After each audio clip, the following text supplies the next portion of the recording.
Bonjour, je suis Monsieur Dimi, professeur de sciences économiques et sociales. Je vais vous présenter la spécialité sciences économiques et sociales en classe de première. Il s'agit donc d'aider les élèves en fin de classe de seconde de s'orienter.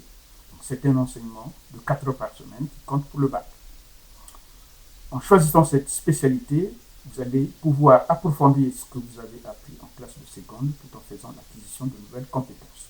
Elle vous permettra donc de mieux comprendre les phénomènes économiques et sociaux contemporains tels que le chômage, l'emploi, la socialisation, la déviance, le vote, de participer au débat public de façon éclairée, de se préparer aux études supérieures variées.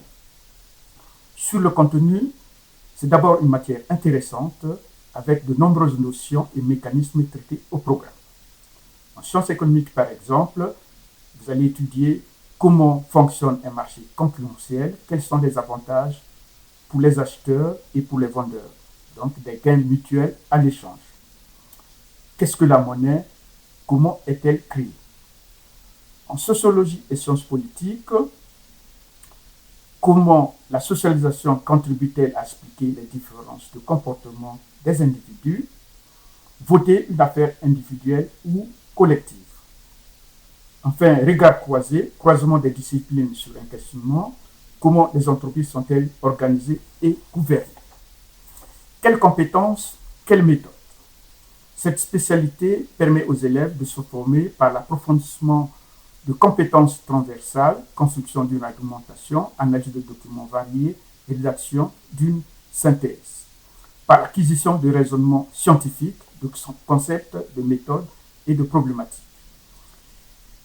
Quelle étude, quel débouché? Cet enseignement de spécialité est un atout incontestable si vous souhaitez poursuivre des études supérieures variées, exemple classe préparatoire économique et commerciale, licence d'économie et de gestion, licence de droit, sciences politiques, administration économique et sociale.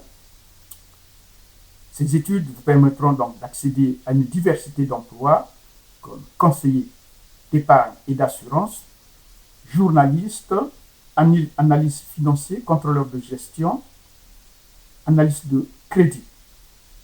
Je vous remercie de votre attention.